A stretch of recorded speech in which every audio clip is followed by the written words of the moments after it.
Buenas noches. Como parte de la exposición Héroes y Heroínas de la Peruanidad, Historias para conmemorar el Bicentenario, presentamos el conversatorio Identidad y Lenguaje, que reúne tres personajes homenajeados en la exposición, los cuales desde su propia labor representan una lucha de resistencia y difusión de lenguas y usos del lenguaje pertenecientes a diversas culturas para fortalecer la identidad peruana. Esta noche nos acompañan Jovita Vázquez, Freddy Ortiz y José Miguel Vidal. La moderación estará a cargo de Marta Salas. A nombre del Centro Cultural Petro Perú le damos la bienvenida a los que nos acompañan esta noche y por supuesto a los invitados que van a tener el plato de fondo en esta actividad. Permítanme mencionarles un poco de cada uno de los participantes. Esta noche están reunidos la selva, la sierra y la costa de nuestro país. Jovita Vázquez es educadora en lengua shipibo. Ella actualmente reside en Ucayali, frontera con Brasil. Desde allá esta noche nos acompaña. Nació en la comunidad nativa Fernando Stoll, en la quebrada Zaguaya, en el Alto Ucayali. Desde comienzos de su educación tuvo una profesora que no era bilingüe, solo hispanohablante. Así que esto supuso un reto para ella, cuya lengua madre era el shipibo conigo. A pesar de esto, se esforzó y logró dominar el español. Gracias al programa Nopoki de la Universidad Católica Sede Sapiente, que apoya a las comunidades amazónicas, pudo acceder a una educación universitaria. Durante su último año de carrera, elaboró una tesis para conseguir el grado de maestra en doctrina social de la Iglesia, la primera en la historia en ser sustentada en lengua shipibo.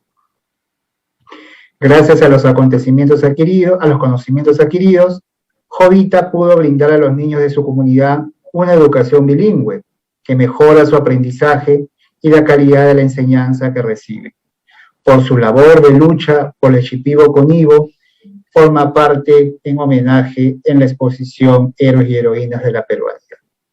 José Miguel Vidal es estudioso del Malambo, novela de Lucía Charún Illescas.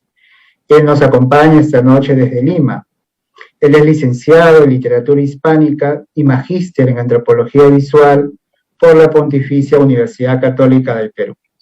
Ha colaborado con el equipo gestor del Taller de Estudios Afroperuanos de la Católica y ha actuado como consultor en la edición 7, 8, 9 de la Semana Afroperuana en la misma casa de estudios. Actúa como colaborador de la revista de Palenque, Literatura y Afrodescendencia.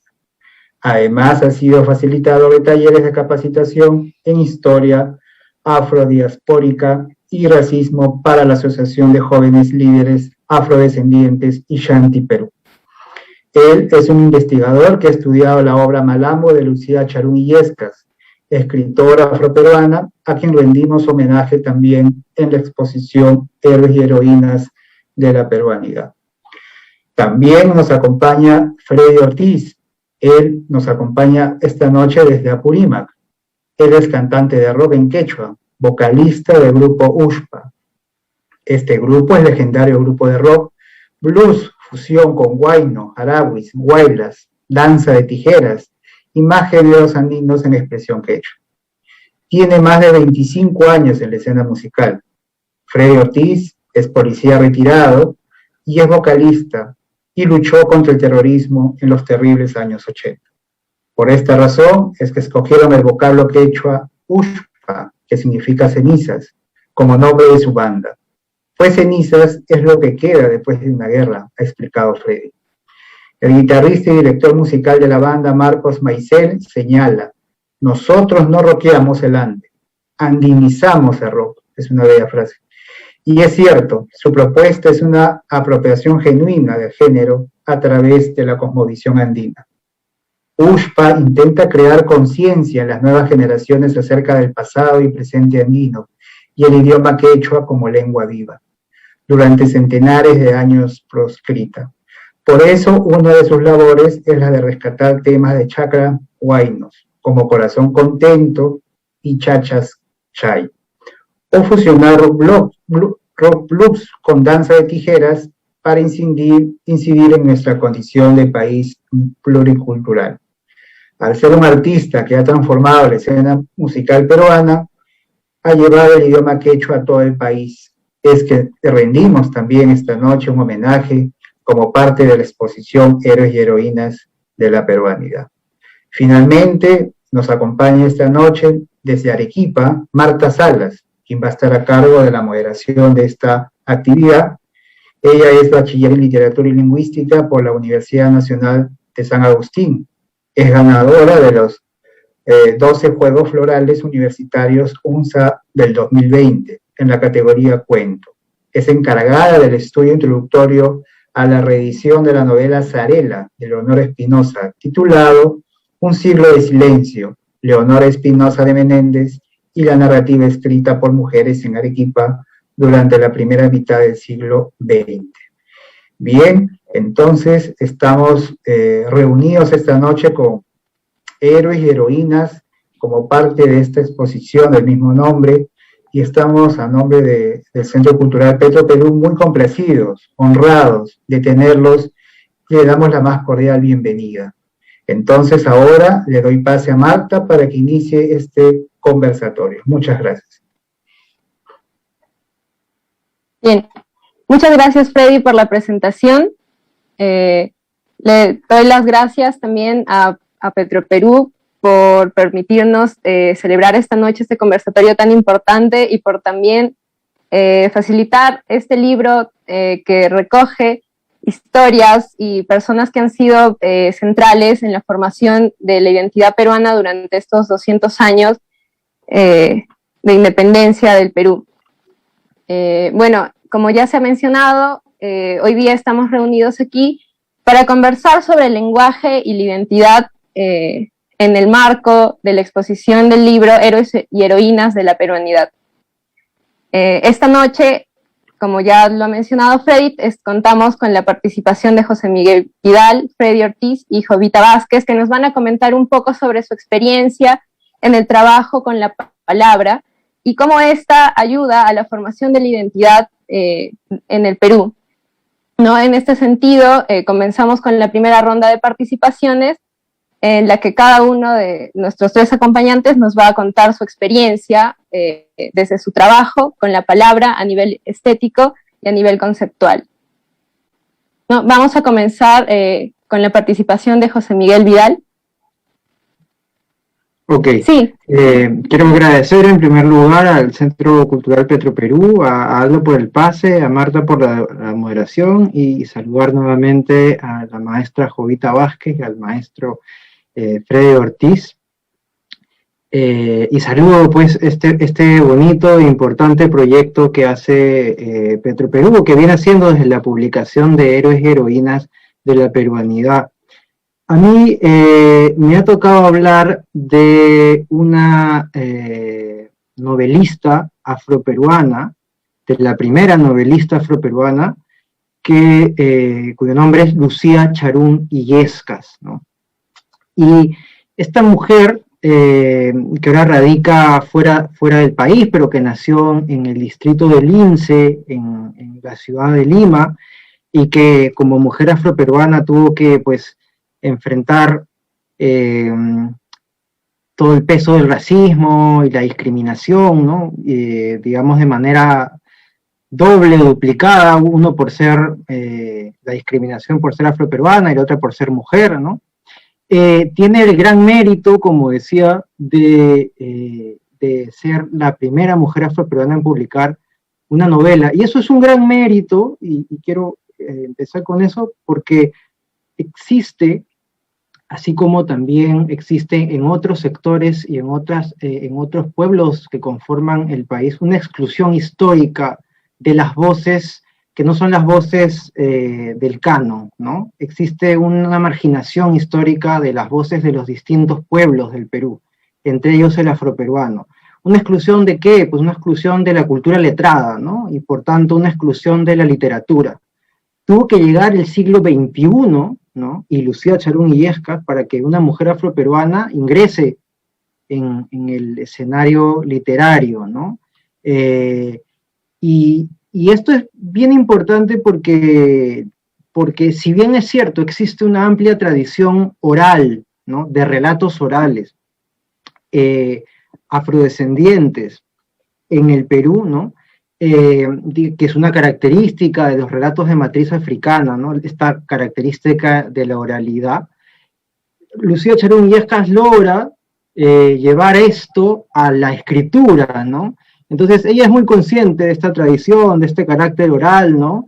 Y ella le imprime una musicalidad especial a las páginas de su novela cumbre, que se llama Malambo, ¿no? Y que es una novela bellísima, de un gran valor literario, pero que lamentablemente está prácticamente agotada, ¿no? Sí, solamente tuvo una primera edición en castellano en el año 2001, a cargo de la Universidad Nacional Federico Villarreal, y ya prácticamente no se encuentra en ninguna librería, ¿no? Entonces, lo que hace la autora más o menos es lograr que su novela se convierta en una suerte de texto hablado, ¿no? Más o menos como que inscribe la oralidad dentro del dominio de la escritura, que históricamente siempre ha sido dominado por unas voces hegemónicas que tienen ciertas características fenotípicas, ¿no? Y que se ubican centralmente en espacios de dominio y de poder, ¿no? Entonces, por eso podríamos decir que Malambo es como un pastiche textual rico, es heterogéneo, ¿no? La novela combina la literatura formal, el habla cotidiana, la religión católica, pero también la espiritualidad yoruba y las leyendas populares andinas incluso, ¿no? Lo que amalgama todo eso en la novela, y ese es, creo, uno de los grandes méritos de Lucía Charún Illescas, es que todo este crisol, ¿no?, es amalgamado a través de la experiencia de vida de los africanos y sus descendientes en el Perú. Y es importante decir que la peruanidad no está completa tampoco, ¿no?, sin estos actores tan importantes que son los afroperuanos y afroperuanas, ¿no? Entonces, no sé cuánto tiempo tengo, pero no quiero tomar demasiado tiempo, entonces, digamos, eso es lo inicial con lo que me gustaría empezar y compartir. Bien, gracias, José. Ahora podemos pasar a Freddy para que nos cuente cuál ha sido su experiencia con el trabajo de la palabra, ¿no?, desde el rock.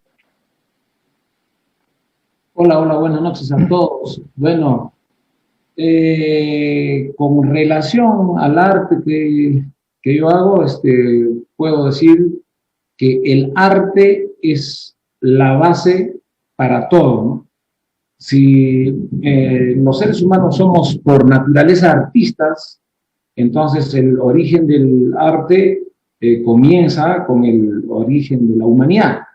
Entonces el arte es la expresión de un ser humano, incluso de un animal, desde un determinado lugar, en mi caso de Ocobamba, entonces ya se convertiría en identidad.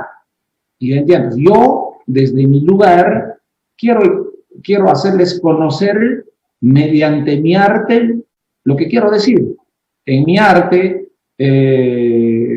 hay en la música, lleva guajarapuco, que son cachos de toro y de vaca. Entonces, un profesional, un señor de otro lugar me puede decir, ¿de dónde es este señor? ¿De dónde es este loco? Entonces, si ya tengo guajarapuco, tengo danzante tijera, tengo arpa y violín, y es más, el idioma quechua, entonces van a descifrar o van a decir que él es de Ocobamba, allá en Apurímac. Entonces, a eso me quería referir, ¿no es cierto? El arte es la base, incluso es reflejo de la vida social, política, económica de un pueblo, de un país. Con el arte también podemos hacer protestas, y también me hace recordar de la era cavernaria, que por el arte es que el hombre surge, ¿no? Comienza a tallar piedras, comienza a hacer su lanza para sobrevivir, y luego, claro, comienzan a hablar con señas, y ahí surge pues también la lengua. Entonces, con relación a mi a mi arte, bueno, inicialmente yo nunca pensé entrar al círculo musical de mi país, nunca, pero como que recién yo conocía a antropólogos, porque yo he sido un policía de provincia y trabajando en la zona de emergencia, y la vida de un policía es muy diferente al arte. Entonces, con este arte, yo inconscientemente recién he conocido a antropólogos donde me explicaban lo que yo hacía,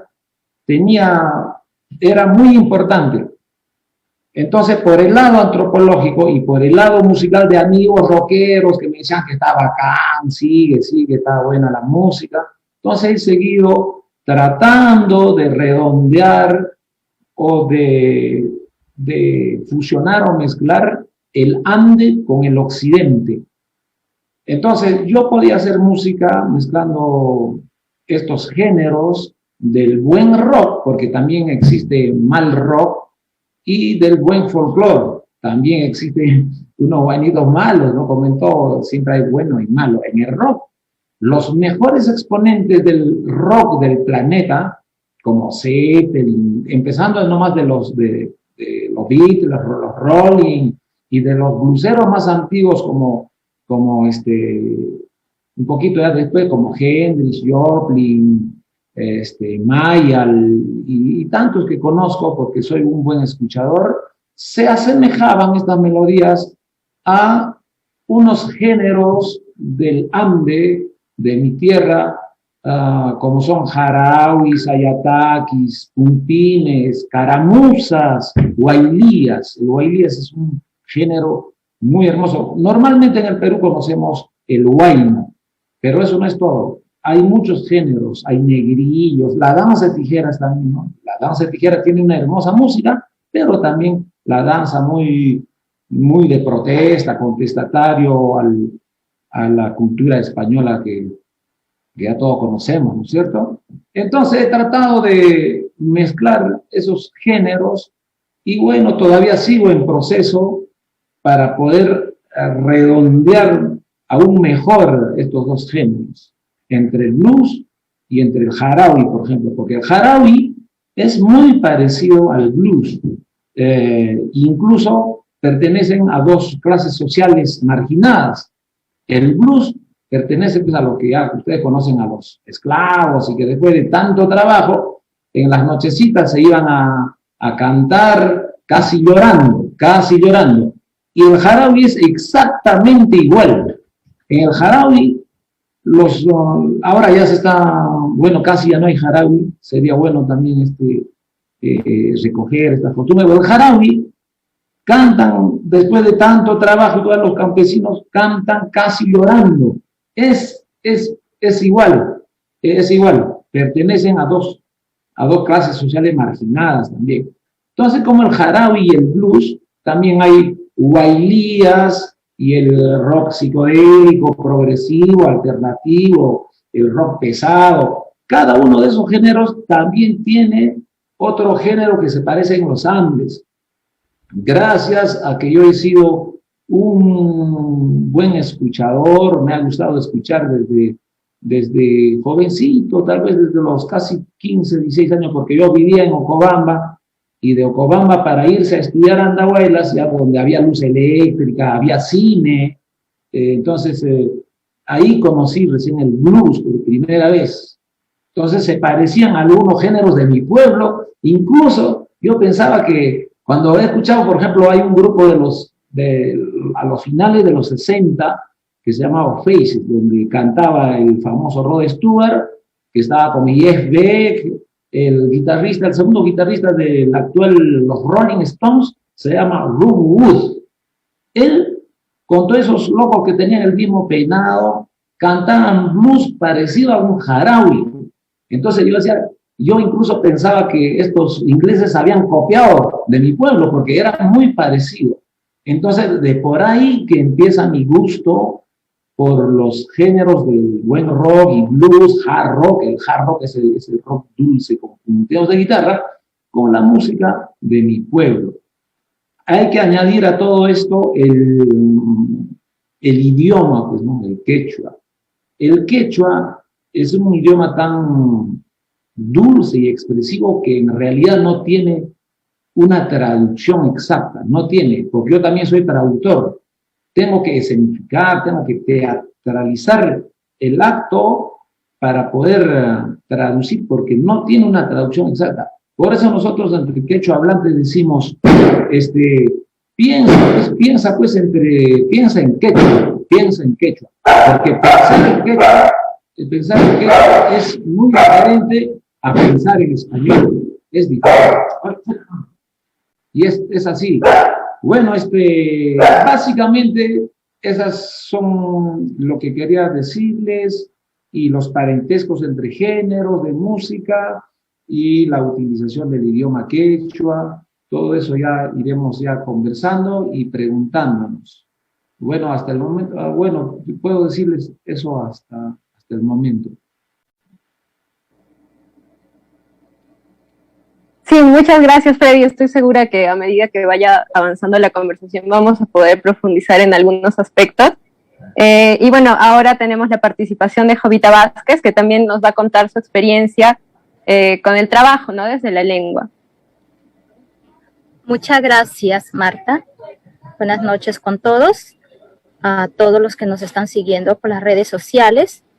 En el tema de la identidad y lenguaje, sobre el trabajo que yo he realizado, se podría ir comentando desde mi propia experiencia, ya que yo pertenezco a un pueblo originario amazónico, el Shipibo Conibo,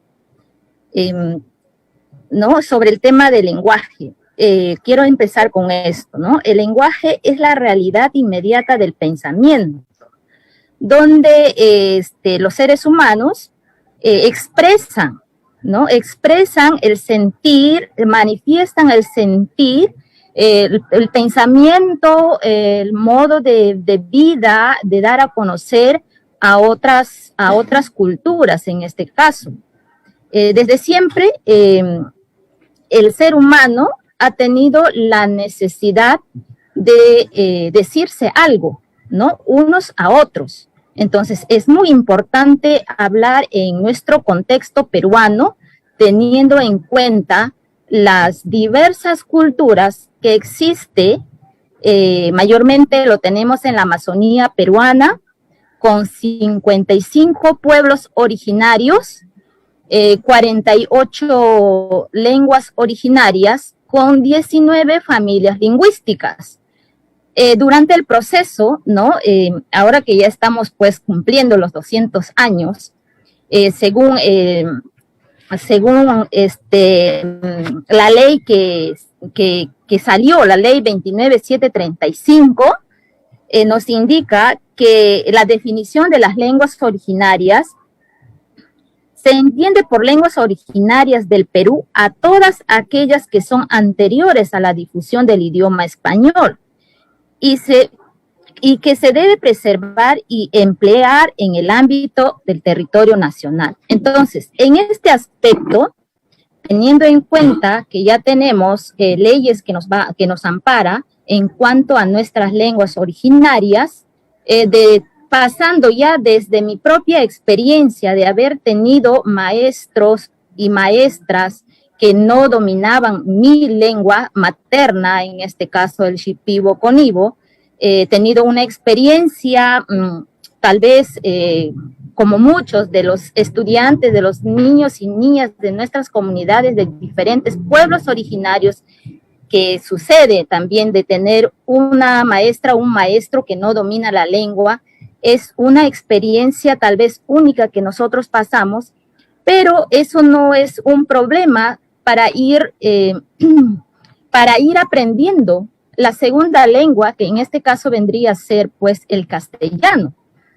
En este aspecto, yo tengo, ¿no? Desde mi experiencia de haber tenido la oportunidad de seguir estudiando, de haber aprendido la segunda lengua, que es el castellano, de haber tenido la oportunidad de seguir estudiando, ya sea desde nivel inicial, primaria, secundaria, hasta universidad y haber logrado un grado académico de posgrado. Entonces, en ese sentido, ahora el compromiso que tengo con mi pueblo es pues seguir difundiendo, como lo dice esta ley, ¿no? Número 29735, donde regula el uso, preservación, desarrollo, recuperación, fomento y difusión de las lenguas originarias del Perú.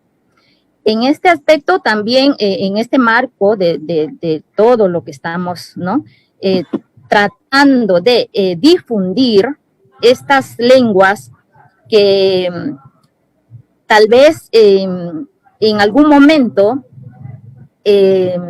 casi se va, ¿verdad? Y muchos han desaparecido. Y con esa experiencia, pues nosotros ahora que estamos al frente, ¿no? En hacer estos tipos de trabajos, estamos también trabajando en este aspecto, haciendo materiales en lenguas originarias, en este caso es de mi pueblo originario Shipibo Conibo, y además haciendo materiales, ¿no? Bilingües, tanto en castellano como del pueblo Shipibo. Bueno, tenemos ese gran compromiso y el trabajo que hay que continuar por todo esto que ya estamos pasando los 200 años de la independencia de nuestro país. Tenemos este compromiso, ¿no? Y a seguir trabajando, teniendo ya en cuenta que también ya el Ministerio de Educación aprobó, normalizó los alfabetos en diferentes lenguas originarias, que nos favorece para seguir justamente preservando lo que tenemos, ¿no? De lo que hemos venido aprendiendo, lo que hemos venido manteniendo desde nuestros ancestros. Y lo que queremos es que no se pierda esta riqueza cultural, que no se pierda estos conocimientos, estos saberes de nuestros ancestros, porque difundiendo, creo que estamos también contribuyendo a mantener estos conocimientos y de esa manera enriquecer a nuestras culturas, ya que somos un país diverso en culturas, tenemos muchas lenguas, tanto ya sea de las zonas andinas y mayormente amazónicas, ¿no? Y eso es el compromiso, de seguir difundiendo, de seguir preservando y dar a conocer nuestra realidad de lo que estamos viviendo en estas zonas muy alejadas de nuestro país, ¿no? Eso sería un poco sobre mi aporte, ya iremos conversando sobre más temas. Gracias. Muchas gracias, Jovita. Bien, agradecemos mucho la participación de los que nos están viendo desde la transmisión en Facebook. Y tenemos algunos comentarios. Uno de ellos es para José, y nos dice Ana María Obregoso Grau: los afrodescendientes han estado presentes en la literatura peruana. Así tenemos a Nicomedes Santa Cruz, Enrique López Albújar, Enrique Verástegui, Eduardo de la Cruz, etc. Y de repente podríamos hablar un poco más sobre la participación de la comunidad afroperuana, tanto, digamos, como su participación dentro de la literatura, como escritores, como también como personajes. Ok, agradezco la pregunta o el comentario. Sí, es verdad, desde hace mucho, desde que los afrodescendientes fueron traídos en condición de esclavitud a estas tierras, pues fueron ingresando como personajes primero en la literatura escrita de lo que se llamó la ciudad letrada, ¿no? O sea, se escribió acerca de los afrodescendientes.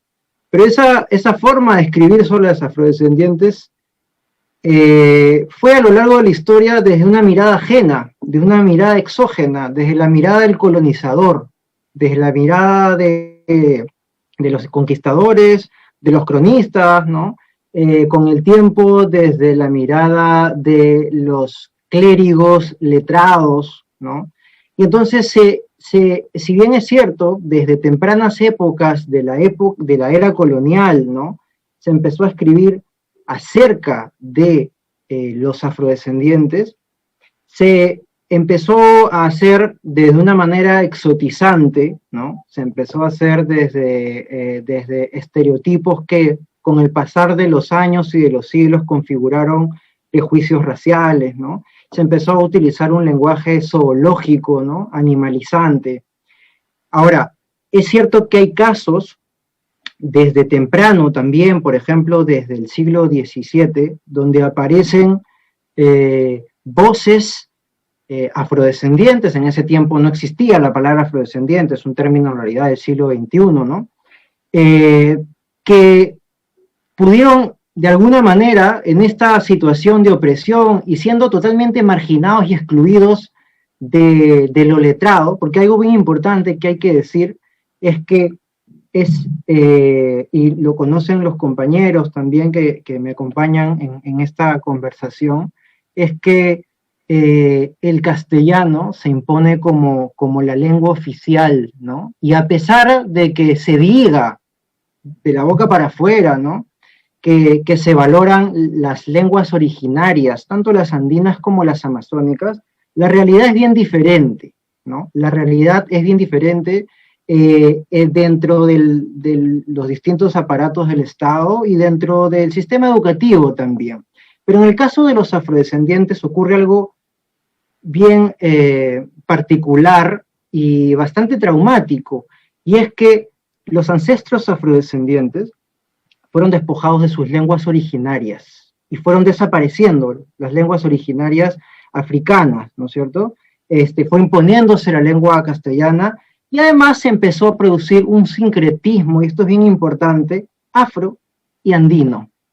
En el Perú, bien difícil es pensar lo afroperuano sin lo andino, ¿no? Y basta ver distintas danzas, ¿no?, y géneros musicales y ritmos que existen tanto en la costa como en la región andina, donde se ve esa fusión, ¿no?, este sincretismo. Ahora, salvo algunos casos muy valiosos y aislados, como por ejemplo en el siglo XVII, el caso de Úrsula de Jesús, una donada al convento de Santa Clara, ¿no?, que escribió un diario espiritual, o algunos casos muy puntuales ya a portas del siglo XIX, de algunos intelectuales afrodescendientes que escribían, ¿no? Todo el periodo colonial es un periodo de exclusión. Llega el siglo XX y empiezan a aparecer algunas voces afroperuanas que escriben desde adentro. Pero es cierto que incluso algunos afroperuanos, por ahí mencionaba la persona que hizo el comentario, Enrique López Albújar, que son afrodescendientes, escriben, sin embargo, y paradójicamente, desde una mirada y desde una posición que termina nuevamente exotizando y discriminando y animalizando a los afrodescendientes, ¿no? Tiene que llegar quizá la segunda mitad del siglo XX, los años 50, los años 60 y muy especialmente los años 70, donde aparecen voces como la de los hermanos Santa Cruz, han mencionado también a Nicomé Santa Cruz, donde se empieza a hablar desde adentro. No es ya escritores que empiezan, que históricamente han escrito sobre los afrodescendientes, ¿no?, desde afuera, sino que el pueblo afrodescendiente empieza a hablar con su propia voz, ¿no?, con sus propias vivencias, y empieza a contar su propia experiencia histórico-social. Eso empieza más o menos de entre los 50 y los 60, lo que algunos estudiosos han llamado de renacimiento afroperuano. Pero, para que vean cómo pesa el racismo, la discriminación, la exclusión, y también pesa el castellano, que recién en el siglo XXI, en el año 2001, aparece por primera vez una mujer afroperuana, que es Lucía Charún Illescas, a escribir una novela. ¿Se dan cuenta? Entonces ahí creo que desde esos puntos de partida podríamos también dar esas pinceladas sobre este itinerario de las voces afroperuanas en la literatura, ¿no? Sí, hay varias cosas que has dicho que me parece muy interesante resaltarlas y que quizá podrían llevar también a una forma de conversar con Freddy Jovita. De manera que yo concuerdo con la forma en la que se presentan, digamos, ciertas manifestaciones de forma exótica y que, digamos, no se inscriben dentro de nuestra cotidianidad. En ese sentido, yo quería preguntarles a Jovita y a Freddy, ¿cómo creen que la oficialidad ha tomado sus propuestas, ¿no? Oficialidad entendiendo, digamos, en el caso de la música, estos grupos que se han posicionado como, digamos, los más conocidos, más celebrados en el Perú, que, digamos, manejan el rock en español y hacen una especie de diálogo, ¿no?, con el rock en inglés, que por supuesto es lo más conocido, ¿no es cierto? Ya, bueno, acá, en base también a lo que estaba hablando José, que esas lenguas de África han sido desaparecidos, e incluso yo me animo a decir que ahorita estamos en ese proceso con relación al quechua. Y acá hay un fenómeno, puedo decir, que es de los mismos andinos, que se llama complejo de superioridad. El que habla español o otros idiomas es superior. Por eso que el que habla quechua tiene vergüenza de hablar quechua, o tiene que, cuando le preguntan en Lima, ¿tú sabes hablar quechua? Sabiendo hablar quechua, dice, no sé hablar.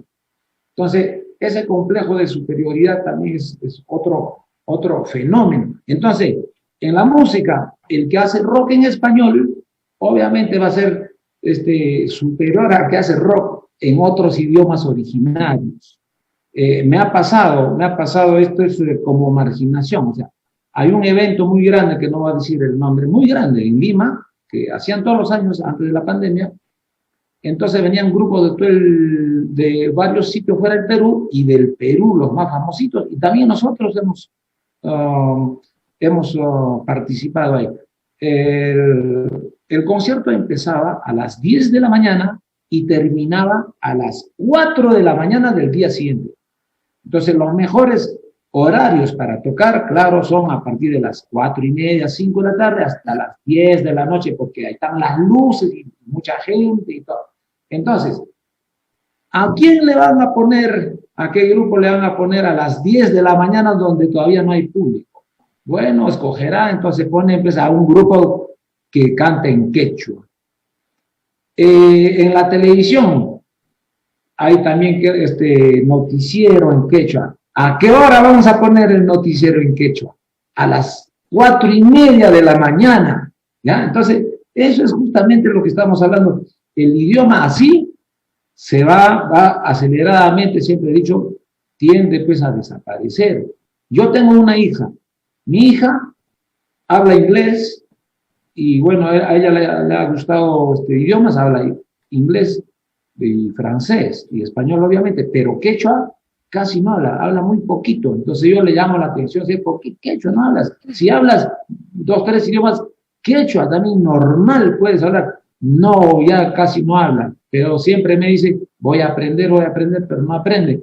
Entonces yo me pregunto, la hija de mi hija, o sea, mi nieta, entonces ya no hablará, pues nada ya. Más o menos eso sería la proyección. De tal manera, o por consiguiente, que de acá a unos años, ya pues está corriendo en peligro nuestro idioma materno. Eso es lo que quería añadir. Bien. Sí, gracias, Freddy. ¿Verdad? Sí, por favor, Jovita, nos gustaría mucho escucharte. Gracias. Sí, muy importante en esta parte. Retrocediendo un poco la historia de la educación en cuanto a la educación bilingüe o educación intercultural en este caso, porque así se inició y luego ya se ha ido pues aumentando ese términos que en la actualidad hablamos sobre educación intercultural bilingüe. Retrocediendo, de acuerdo a la historia, hubo un momento en la educación de nuestro país, tenían, ¿no? Tenían la forma o la manera de poder homogeneizar la educación a nivel de nuestro país. En ese contexto, hay muchos, creo que también es mi historia o mi experiencia, que muchos de los niños indígenas estudiantes, pues perdieron en cuanto a la enseñanza o aprendizaje en su lengua materna.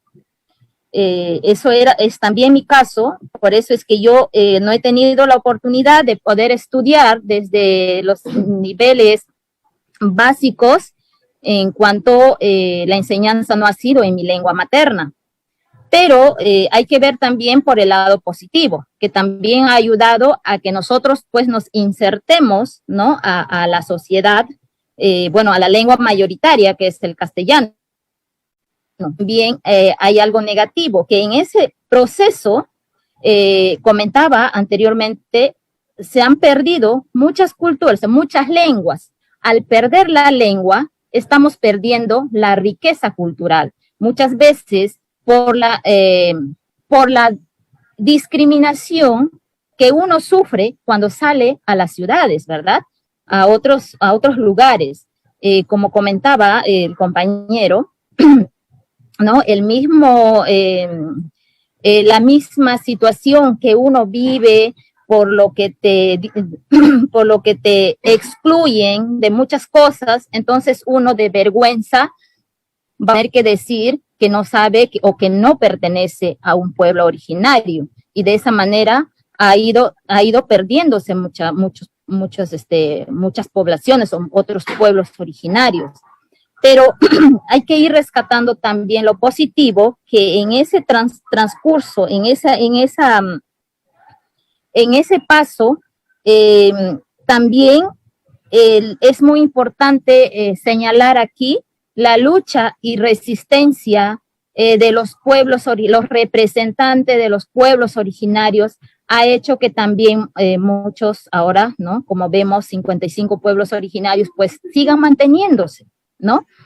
Ahora el gran trabajo es justamente oficializar los alfabetos para que estos pueblos también puedan tener oportunidad de una enseñanza y aprendizaje en su lengua materna, como también el castellano. Y creo que eso es la visión o el reto de la educación intercultural bilingüe ahora en la actualidad. Teniendo en cuenta todo esto, sí hubo momentos donde que no se ha perdido lo que teníamos desde nuestras culturas, pero la idea o la gran oportunidad que nos ofrece en la actualidad es justamente rescatar, revalorar de lo que ya se está perdiendo. Y por eso la función o el rol fundamental de los maestros y maestras bilingües que hablan, ¿no?, diferentes lenguas maternas, justamente el trabajo es ir revalorando lo que ya se está olvidando. En la actualidad, muchos jóvenes de diferentes pueblos originarios están en la ciudad, viven en la ciudad. Y ahí coincido con Freddy cuando decía, ¿no? Hay muchos jóvenes que viven en la ciudad, que están estudiando, que ya no hablan en la lengua materna de sus papás, de sus padres. Ahora, el hijo de ellos, ¿qué idioma van a hablar? Solamente el castellano. O sea, ahí es el gran reto para nosotros los profesores, para seguir elaborando materiales educativos en las dos lenguas que dominamos, ¿no? Eso sería un poco para ir, comentando. Gracias.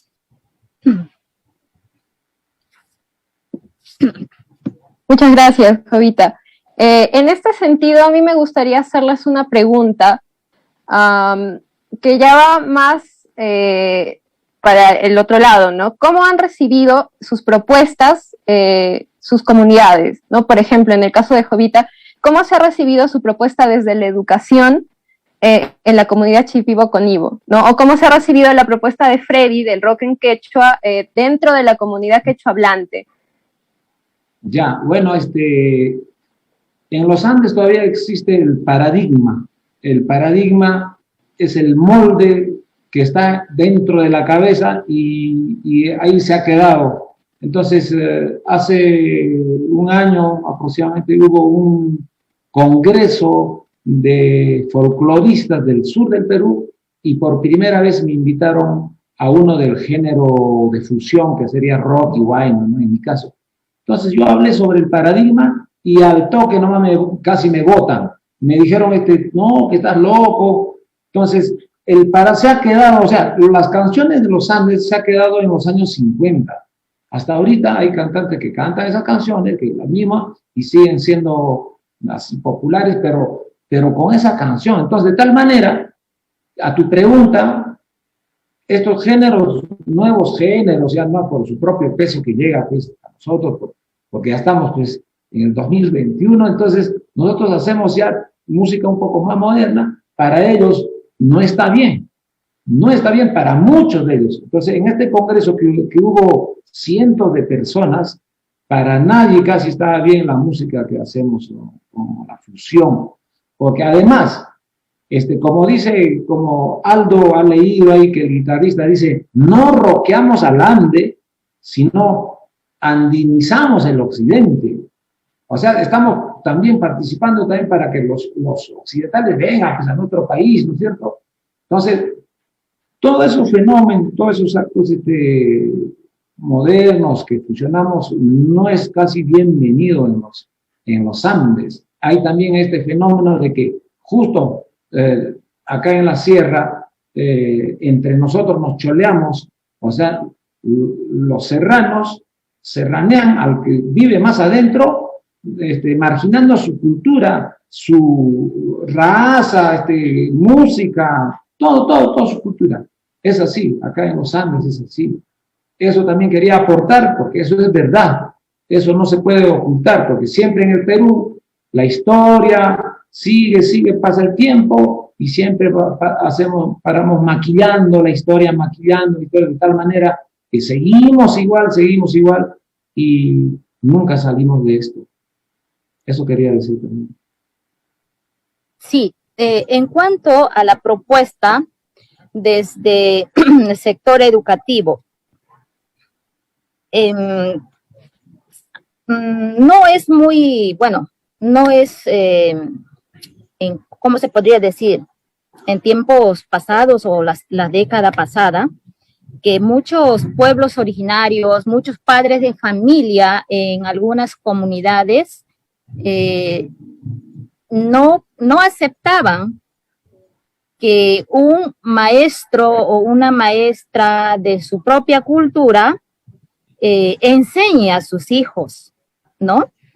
Ha sido una realidad muy cruda, se podría decir, porque era una idea negativa que tal vez tenían los mismos, como decía aquí Freddy, ¿no? Entre pueblos originarios, entre pobladores, no nos aceptábamos, porque estamos hablando del pasado, donde había pues prejuicios, ¿no? En decir que el maestro o maestra indígena no enseña bien, solamente va a enseñar a hablar en su lengua materna. Cuando salga de aquí a las grandes ciudades, mi hijo no va a poder hablar bien el castellano, no va a tener oportunidad de poder relacionar o interrelacionarse con otras sociedades. Entonces, creo que poco a poco, desde mi propia experiencia, he notado que esos prejuicios se está desapareciendo, ¿no? Por el mismo hecho de que nosotros ya estamos al frente y estamos demostrando que no es como se venía pensando, ¿no? Aquí, cuando tratamos de la educación intercultural bilingüe, es justamente no dejar de lado la lengua materna de los niños, ni tampoco el castellano.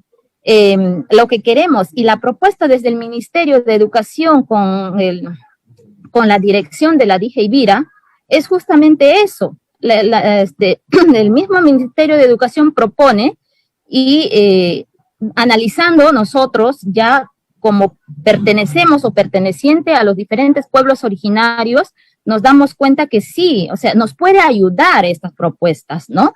De que los estudiantes de los pueblos originarios que tienen sus lenguas maternas puedan dominar, puedan tener el mismo dominio de su lengua materna y también el dominio del castellano. De tal manera que cuando ellos estén en diferentes contextos puedan desenvolverse, ¿no? Dar a conocer sus sentimientos, sus pensamientos y manifestarse. Entonces, de esta manera también estamos, pues, avanzando. Eso es lo que se quiere. Creo que con la experiencia que yo ahora estoy al frente de muchos jóvenes universitarios, en la formación justamente de la educación intercultural bilingüe, damos a conocer eso. Entonces, la población en la actualidad ya están aceptando eso. Ya estamos avanzando, ¿no? Y de esa manera, pues, tratamos también de llevar o contribuir para el desarrollo de nuestro país. Muchas gracias. Muchas gracias.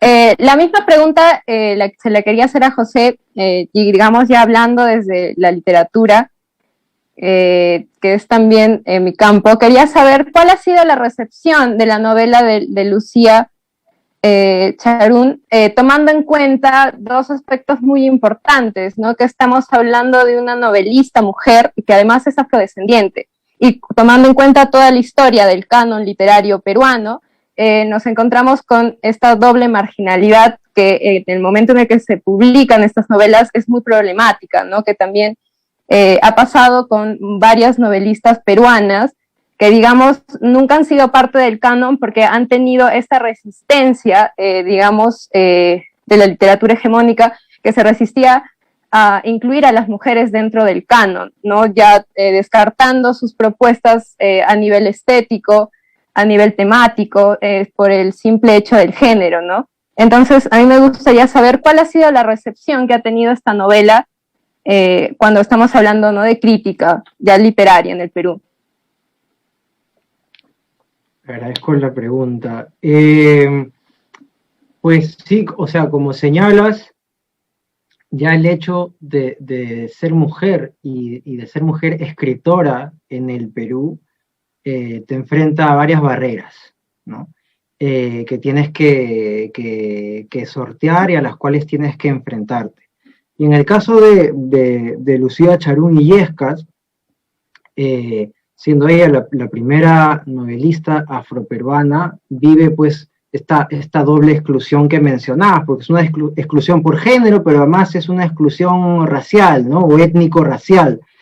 Y en general, yo creo que lo que hay que decir para colocar un poco la discusión, y respondiendo a tu pregunta, es que el canon literario, lo que se considera la gran literatura, en el mundo, en Latinoamérica y en el Perú, es un canon de hombres, ¿no? Y es un canon de hombres con cierto estatus, vamos a decir, o sea, es un canon que se produce desde Lima, ¿no? Y que invisibiliza la producción regional, como tú bien sabes, ¿no? Y que además se reproduce de distintas maneras, ¿no? O sea, se reproduce en los planes lectores escolares, se reproduce en los circuitos editoriales, ¿no es cierto? Se reproduce en las librerías. Entonces, es bien difícil, por más que una novela, como es el caso de Malambo, tenga, a pesar de que tiene un valor literario, ¿no?, y cultural, si quieres, también importante, es bien difícil que resuene porque hay todo un aparato, ¿no?, canónico, literario, de los grandes señores de la literatura, en todos lados, pero en el Perú también, que son las voces autorizadas que se venden en las librerías, que se enseñan en las escuelas y que la gente por consiguiente lee, ¿no? Entonces, es bien difícil si no existen incentivos fuertes y sostenidos en el tiempo, desde el Estado, desde la empresa privada, ¿no? Y desde el circuito comercial, editorial y libresco, si no existen esos impulsos, esos fomentos, esas promociones, es bien difícil que una obra de una escritora mujer afroperuana resuene, ¿no? Por más valiosa que sea la obra. Como decía, en realidad, la obra primero se tiene que publicar en Italia. O sea, no se publica primero en el Perú, se publica en Italia. Nadie es profeta en su tierra, dicen. Con el caso de Lucía Charún Illescas, ella enfrentó distintas dificultades. Y su novela, pues solamente tiene esta publicación en el 2001 por la Universidad Nacional Federico Villarreal, y ya no hay más, no existe más, ¿no? Entonces, ahí hay una complicación, pero hay algo adicional que me motiva tu pregunta, y que quiero como enlazarlo con lo que mencionaba Jovita y lo que mencionaba Fred también, que es un asunto, ¿no?, de cómo resistir a ciertos paradigmas hegemónicos, ¿no? Como tú, en los términos que los has planteado, Marta, cómo resistir desde la diversidad lingüística y cultural, ¿no? O sea, cómo encuentras y amplificas, ¿no?, como una caja resonadora, como un amplificador, tu voz propia, cuando aparentemente nadie quiere escucharte, o muy pocos, o nadie te entiende, porque no habla tu lengua, ¿no? Entonces, es bien complicado. Y en el caso afroperuano, hay una peculiaridad que también es excluyente, yo digo, ¿no? Porque hay exclusiones diversas, ¿no? Entonces, en el caso afroperuano, ¿cómo se excluye, cómo se margina? Yo creo que con una fachada de inclusión, ¿no? Y quisiera comentarlo brevemente, y es que lo afroperuano, a diferencia de otras expresiones culturales del país que sufren una muy fuerte discriminación, porque el racismo es un monstruo grande y pisa fuerte, ¿no? Es que como se ha urbanizado lo afro, ¿no?, se ha poblacionalmente y culturalmente, se imagina que lo afroperuano es parte de la matriz cultural del Perú. O sea, lo afroperuano es peruano, pues, ¿no? Como decir, el cajón peruano no es afroperuano, es peruano, ¿no? ¿Sí? La comida afroperuana no es afroperuana, es peruana. Y con eso se termina invisibilizando, paradójicamente, me dejo entender, es decir, pasa con la literatura, pasa con la música, ¿no?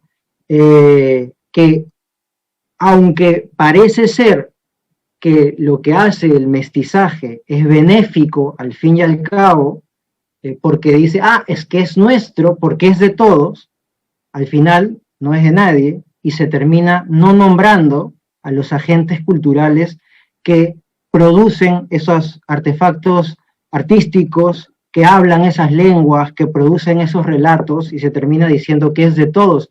Pero es importante hacer visible y nombrar quiénes lo han producido y qué ancestralidad hay detrás también de esos relatos, de esas historias, de esas lenguas, de esas voces.